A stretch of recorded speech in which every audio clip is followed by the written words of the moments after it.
que je vous parle de l'avantage, laissez-moi vous dire ceci. Il y a 2 voies par lesquelles la crainte s'installe dans votre cœur. Combien de voies? 2 voies. La première voie, c'est que chacun de nous peut installer la crainte dans son cœur par un choix délibéré, qui vient par une réflexion ou bien par une conscience pure. C'est-à-dire, toi-même, tu décides de craindre Dieu. Ce n'est pas quelque chose qui t'est imposé. Ce n'est pas quelque chose, d'accord, qu'on t'a forcé à faire. Mais toi-même, tu as analysé, tu as compris la parole de Dieu, tu as aimé Dieu, tu as marché avec lui, tu as décidé maintenant de placer la crainte dans ton cœur pour ce Dieu-là. Romains chapitre 13, le verset 5. Romains chapitre 13, le verset 5. Et s'il y a un choix sage qu'un enfant de Dieu peut faire sur cette terre, c'est de craindre l'Éternel. Donc, avec ma bonne conscience, je n'attends pas d'être puni avant de craindre le Seigneur, d'accord? Mais je décide avant que le malheur n'arrive, moi-même, de craindre Dieu.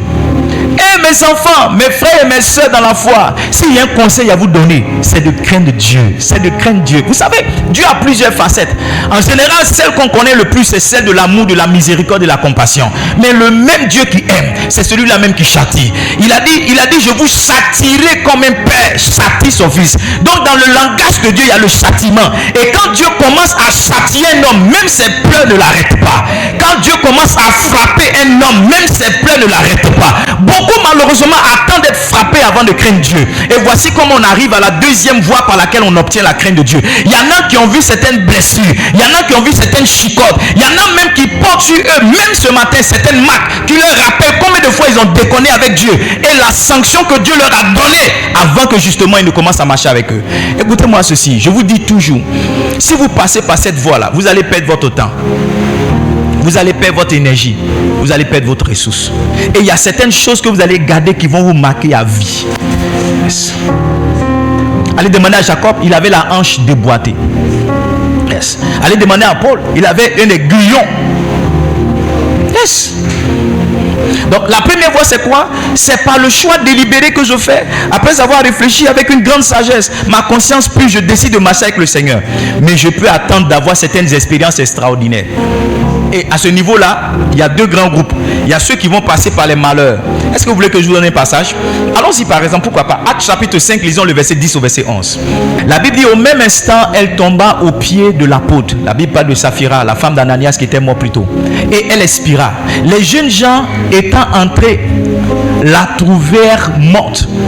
Ils l'emportèrent et l'ensevelirent auprès de son mari. Regarde le verset qui va suivre. Une grande crainte s'empara de toute l'assemblée. Il y a des gens qui sont dans la maison de Dieu qui ne craignent pas Dieu jusqu'à ce qu'un malheur arrive. Vous savez, ce visage de Dieu où il commence à frapper là, quand il commence à frapper, c'est trop tard. C'est trop tard. Je vous ai dit que le temps que Dieu vous donne pour sortir d'une situation compromettante dans laquelle vous êtes, c'est un temps qu'il apprécie pour vous aider.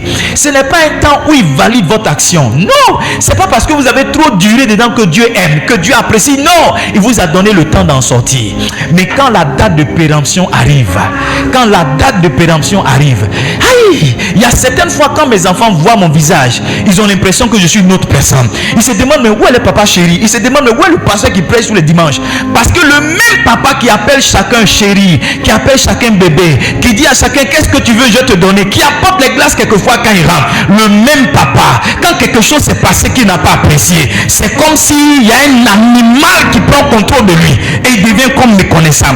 Quand mon regard sort, quelqu'un commence à pleurer en même temps, il dit pardon papa, il dit pardon papa, papa je vais plus recommencer, c'est Satan qui m'a trompé, c'est Satan qui m'a trompé. Et je dis ça pourquoi? C'est la même image que Dieu a. Yes, certaines fois le même Dieu qui dit qu'est-ce que tu veux, qui te donne tout, jusqu'à ce qu'un jour tu décides de jouer des enfants pas intéressants. Quand le visage de Dieu change. S'il y a quelque chose qu'on doit apprendre ce matin, les gars, c'est comment craindre Dieu.